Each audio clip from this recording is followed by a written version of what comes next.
Hello ladies and gentlemen, this is Blue Maxima and I'm here checking out Timespinner. I would have got this to you earlier, but the developer apparently doesn't like me very much. I sent them 2 emails and then I asked him on Twitter, hey, I tried to contact you here, what's going on? And I didn't get a reply to any of them. And this guy is so active on his Twitter that he's replying to basically everybody that talks to him, so I don't know what's going on there. So I ended up buying it myself, and by buying it myself, I mean I pulled a bit of the PlayAsia credit out to buy it because, well, that's a thing. So remember, PlayAsia link in the description and all that. It actually does help. I've been trying to save up for a computer, and there is more than one occasion on this channel where the PlayAsia credit has saved my ass. So there we go. Let's go have a quick look at the options. You can change every button, which is nice. The audio settings, 4 different sets of them, although it's really 3 different sets in a master volume, but that's fine too. And you can also turn the border frame on and off. We're going to leave it off, that's how I've been working with it. Because this game doesn't actually fill the entire screen. It's actually kind of annoying. Like, I don't know why it doesn't fill the entire screen. I'm guessing it's because the art was designed for a certain aspect ratio. Like, if we load into my game, and you can see the amount of time I've played and how much of the map I've explored, so I think I'm doing pretty well for myself so far, all things considered.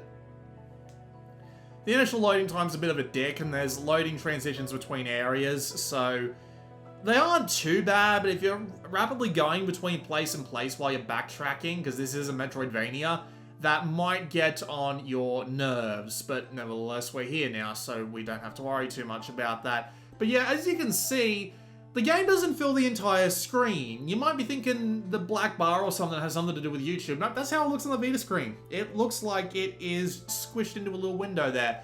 Again, I'm guessing because the art has something to do with it.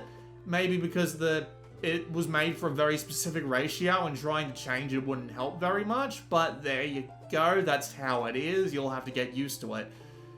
So this is a Metroidvania and we're here in what's basically the little hub for us. There isn't that much of a... Well, there is a story to go on and there's plenty of like little pickup notes and stuff you can get. The long and the short of it is, you're a time spinner. You are a time spinner agent, I should say. You have been sent... Well, you're going to be sent back in time in order to save your clan from the oncoming empire. But things went south, you ended up 1,000 years in the past. I don't want to get too much more into it, because people actually like the stories in these sorts of games, so, you know, let's not get too far into that, shall we? So, we can go and talk to people, and they have things for us. We could actually get a colossal hammer if we wanted to, which would be a nice little trick. We can also get a shield ring, so we can summon a shield to block enemy projectiles. That's kind of neat. And we can also get some orb reinforcement. Unfortunately, I don't have anything for any of these. So, but yeah, you can get new necklaces, new rings, and and by reinforcing, they just mean leveling up your orbs, because your orbs can level up over time, but that's just a shortcut.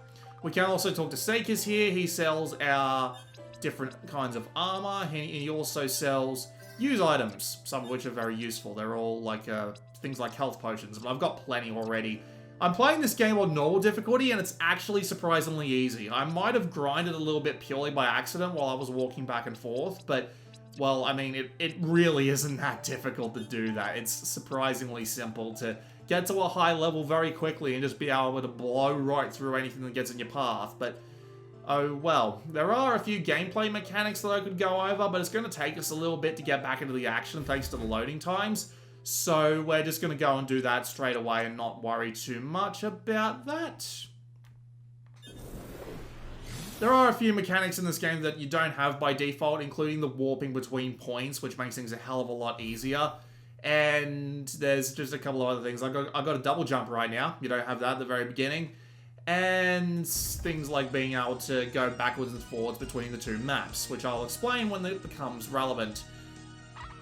Oh yeah, that's an enemy. Let's get out of the way of that. So this is a Metroidvania. You've got the basic things you've got in most Metroidvania games. You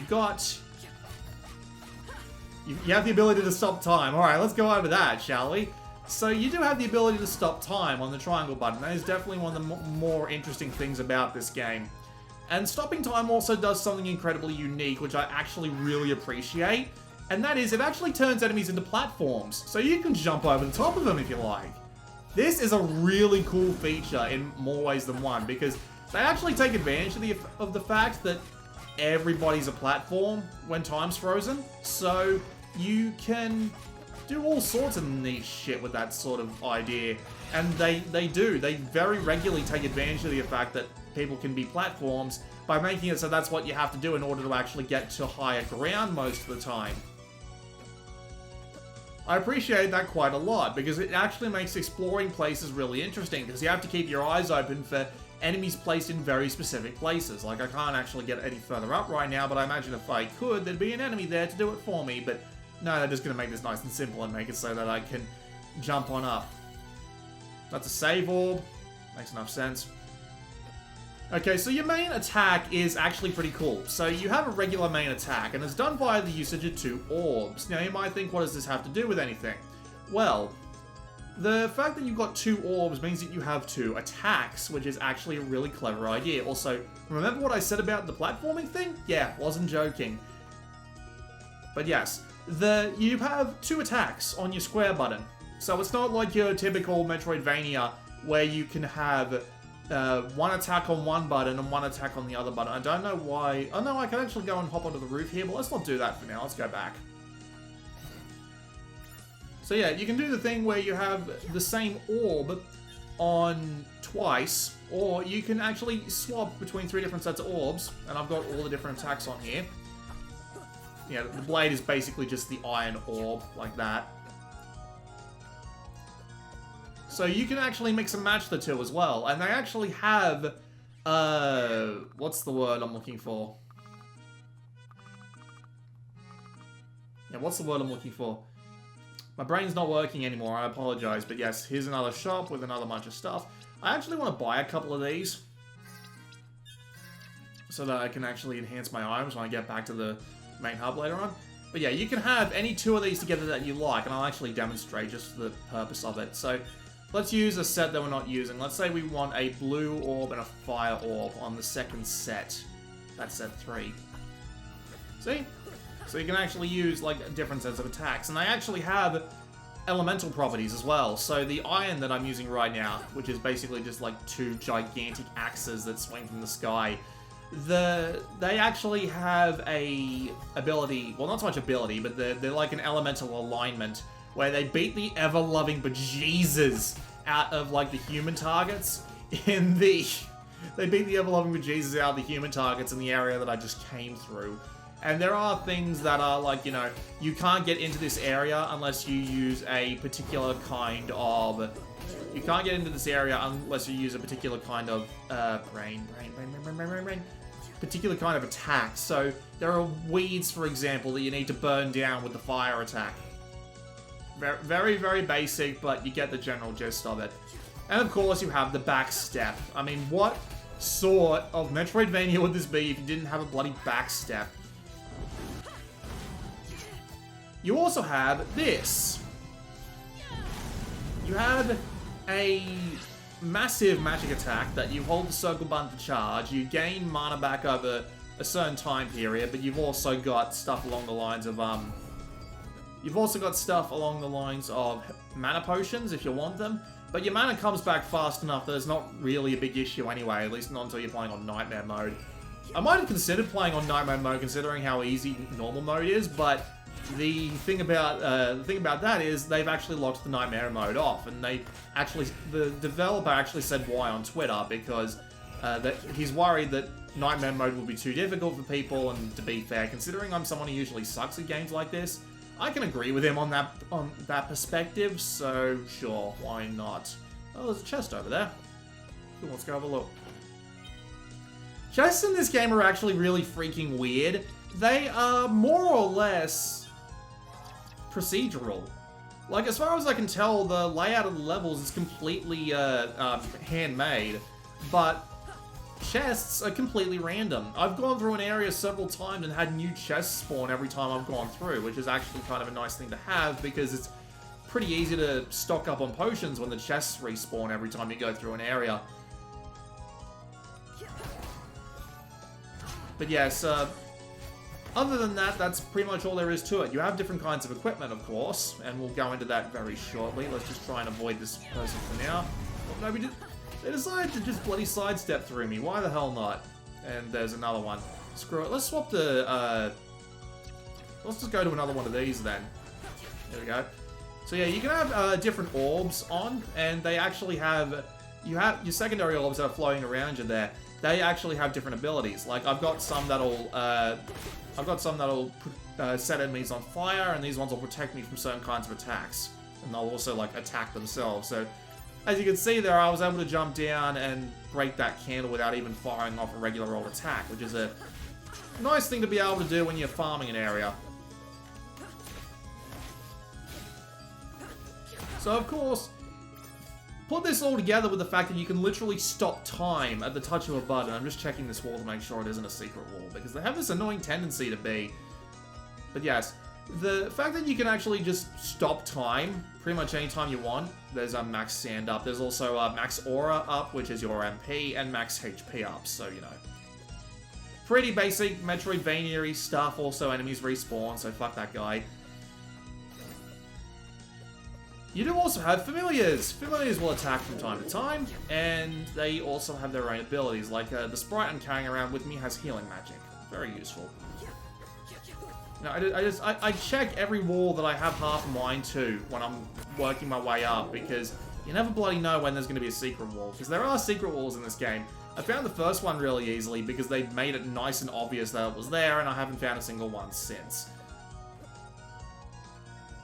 Yay, save warp. That means we're about to fight a boss. I'm actually 90% sure about this, but anyway. So we got things like trinkets here. A long flowing scarf that exudes. Ooh, that's actually pretty good for me, because that means it gives me more damage.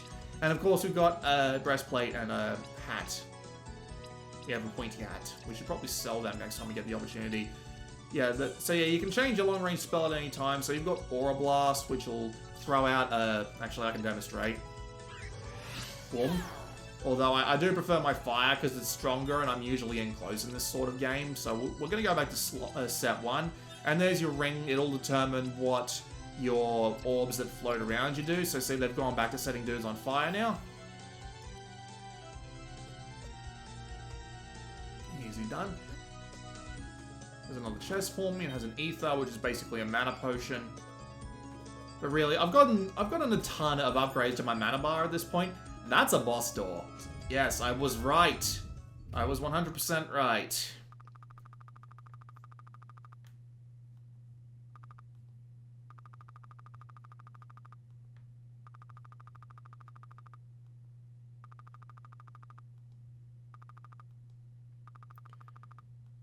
Almost everyone in this game is a girl, I've just realized.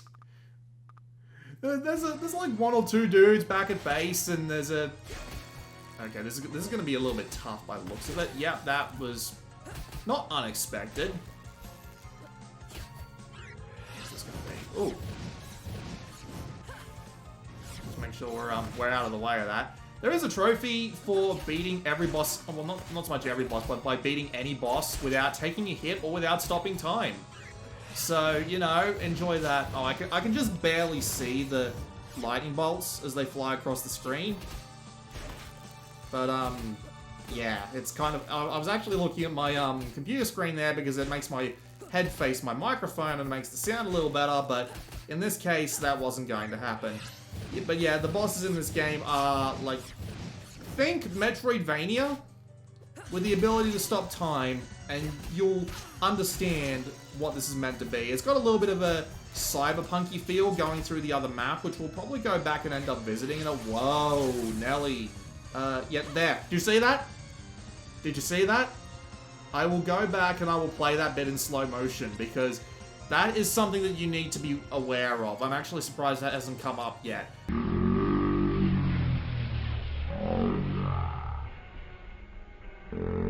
I'm going to drink a few potions while I'm at it. But yeah. So, what you just saw there was a stutter. This is something that happens in the game fairly often, although I'm kind of surprised it's made it this long without actually running into it.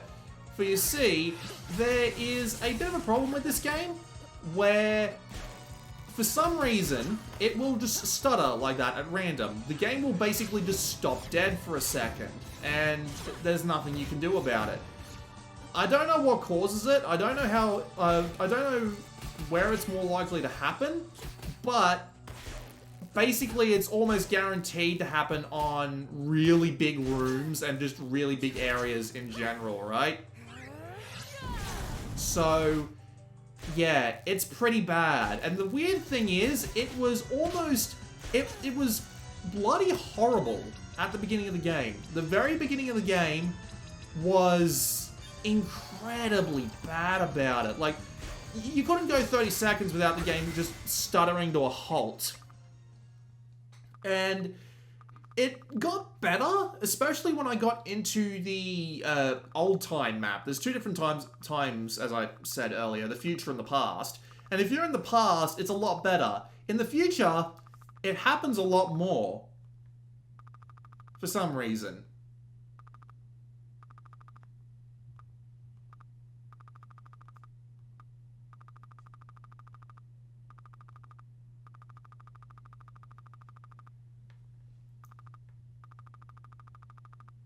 And there it was again. But yes, it seems to happen completely at random. I'm not sure why. That was actually kind of annoying. I just wasted 3 potions on a fight I was 2 hits away from winning. And it makes the game kind of hard to play when it's happening constantly. Sometimes it happens a lot. Oh, I got a new orb. Alright, fine. A Royal Evolution Orb crystallized plasma. Now that is interesting. Let's actually play around with that for a time being. And they've given me the warp shard, so obviously they probably want me to use that. But for now, I want to actually equip the plasma orb and see what it's like. But we'll go back to the warp gate first. Let's not waste the shard that they just gave us. But yes, the game's performance on Vita is not great. It can happen it is really bad about it sometimes, and it can happen a lot. Let's go to the future, because I think this is what they want me to do now. Based purely on the story. If we walk through here... Huh. Oh god, look at that. That is indeed a lightning bolt. And, okay, so... Apparently I have missed something, which is not great. Back to the map. Alright. Let's go back here, I think. I'm not entirely sure where I'm supposed to go next. Maybe I have to head back to, yeah, we'll do that. I'll head back to town. I should have gone straight there. It's alright. We can get there now, though.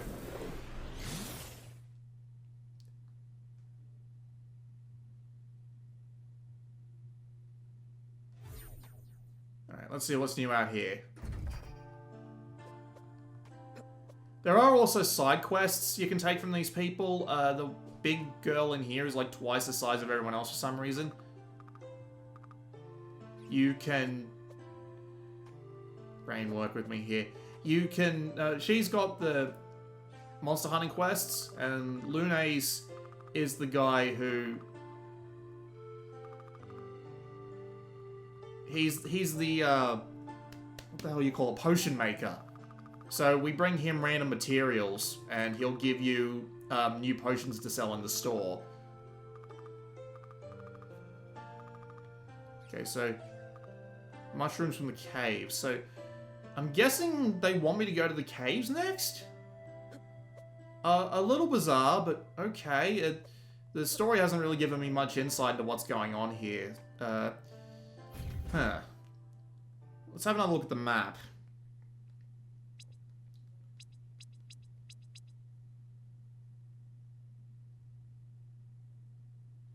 Yeah, I'm guessing it wants me to go up to the top of the second tower, maybe? I mean, I got 2 beams, so I guess we're going back to the top of the tower and seeing what that upwards thing was. Okay. I must have missed an exit or something. Oh, maybe it's on that roof there. That roof. Oh, that roof might just have a special ability. So let's just use our let's just use our double jump ability and skip as much of this as possible. But yeah, the performance problems in this game are pretty bad. I have to acknowledge that, because good lord, it can get distracting trying to do something like fight a boss, and suddenly the entire game just freezes dead for half a second, and suddenly you've gone and missed your opportunity, and the game is just like, nope, you get to go and miss that attack you were just trying to make, because screw you. Elemental beads, cool. That means I can force one of my orbs to get upgraded like 5 levels. Let's see what's out here. Sure do like these plasma. But yeah, your orbs actually get upgraded the more you use them. So, ooh, that's not great.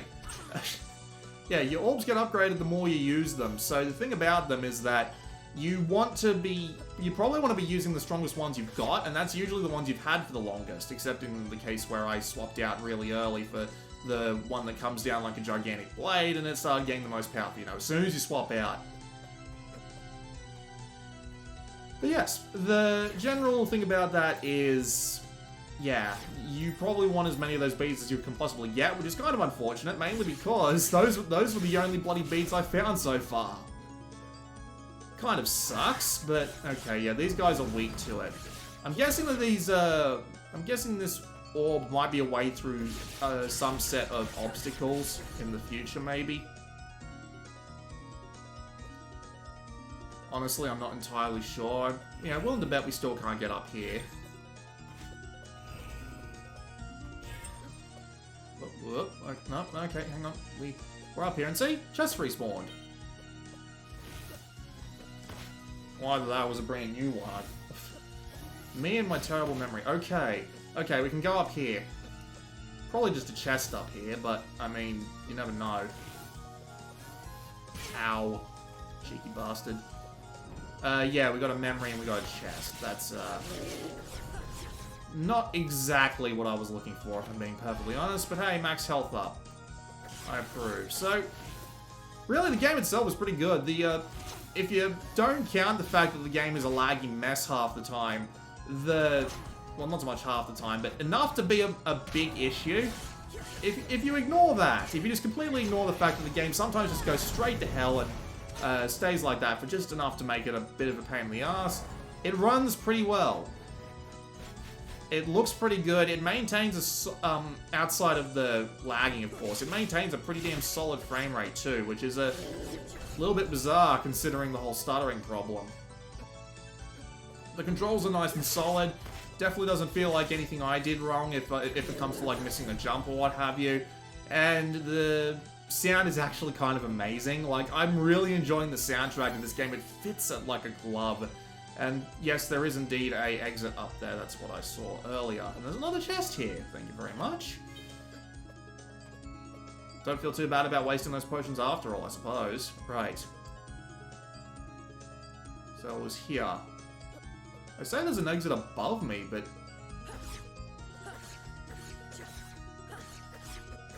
how the hell do you get up there?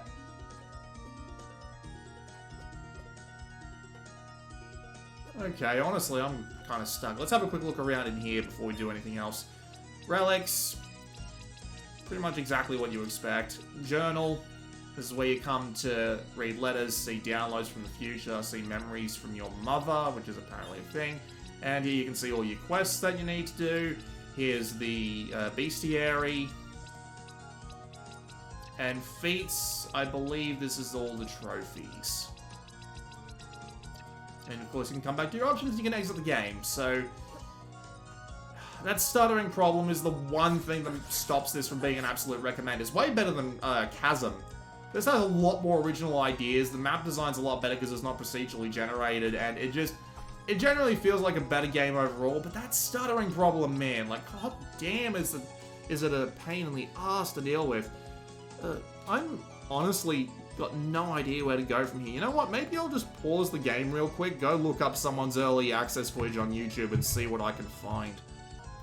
Alright, so I have gone and checked well, I went and had a look at a guy's Let's Play, and while I was looking at it, he didn't so much tell me where to go, but I was reminded where to go, because I know where I can actually go now, because I remember that I have double jump. And now that I've got double jump, there is something back here in Lake Desolation that I can actually access in the future. Or although, to be fair, this part of the future doesn't look that much different from the past. So, oh, that's a little unfortunate, but we'll just come here and we'll go along and we'll see what we can find. Although, this area is going to be ridiculously easy because I am stupid overpowered at this point. Honestly, I probably should have gone and, map. No, right, keep going. This is the very first area you come through in the game, by the way. Also, I'm not on the... Yeah, there we go. There's the zappy zaps. That's what I like to see. It does take up mana.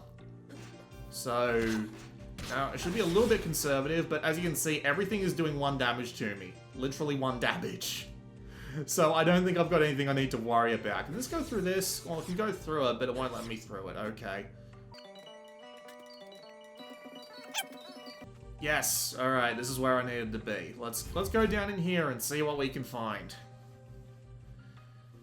Hopefully there'll be another boss fight within like 10 minutes, because seriously, this is gonna be a... Chances are this will be a cakewalk. I should have remembered that I could come through here, like, really long ago, so I imagine this might be particularly easy. But yeah, I might as well, summarize my thoughts about this game. Just while I am crawling through the sealed caves, and, ooh. This poor guy. Ooh, keycard. Damn it. Right, I know where that goes, so we're going and we're warping again. Alright. Not a big deal, just on our way back out. Thankfully, there is a thing right here that we can use to head straight to the library.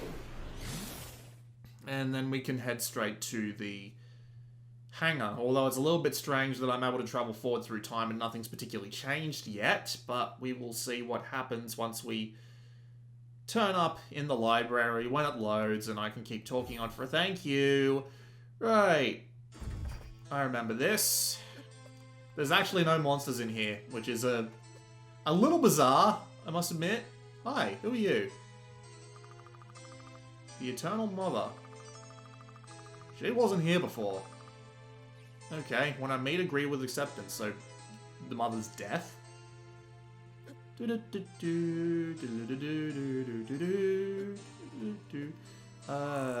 that's the wrong thing, and down here is just the way back out. Let's go back, and this is what we call backtracking, children. I hope you expect that to come up a lot, because it's a Metroidvania game, and right, I actually have to go back out, because it's actually... Oh, wait, no, I can actually go up the top of this other thing, and then... Hi, again. Don't mind me just wandering around, breaking all the lamps into place, and they somehow all managed to come back after I've successfully time-traveled, which, you know, a thing. But yes. Ooh, gotcha. Right, and there's a memory. And there's probably like a chest over here. Oh no, it's a download. Barden Grey Metropolis. Right, so there's actually something directly above me. That's interesting. I wonder what it is. We'll see what this is, and then we'll, bring this video to an end, I suppose. Ooh, free items. Gold necklace. Great, I already bought one of those. A gold ring. Great, I already bought one of those.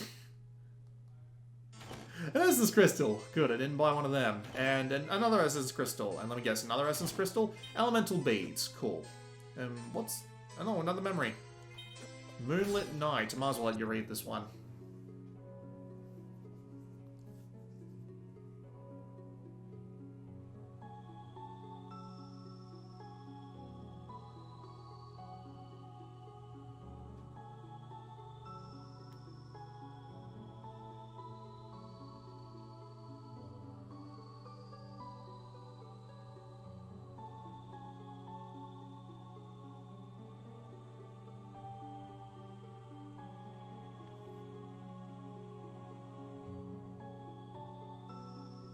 It's a love story, of course it is.